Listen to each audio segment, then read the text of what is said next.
The purpose of doing the jumping pull-up is probably because you're not that strong yet to do a full pull-up, but you are strong enough to do it with a bit of assistance, specifically a jump off from the ground.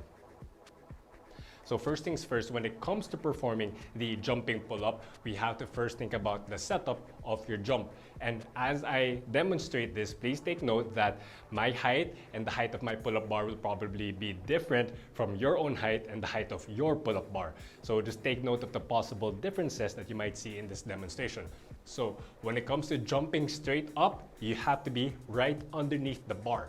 So jump straight up, pull, and then control your negative by just a bit. So once again, jump straight up, hold, pull a bit, and then control your negative. So the reason why we are jumping is so that we have a bit of assistance or momentum as you go up.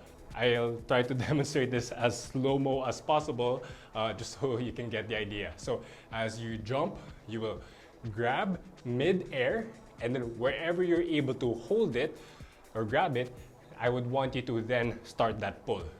So of course here, jump, pull halfway up, control. It is very important that you're able to maintain that control in the negative, because that's still a very, very important part when it comes to performing the pull-up. There are only two common mistakes that I see when people do the jumping pull-up. The first thing is an error when it comes to setting up. They're not starting from right underneath the bar. They sometimes start a bit further out.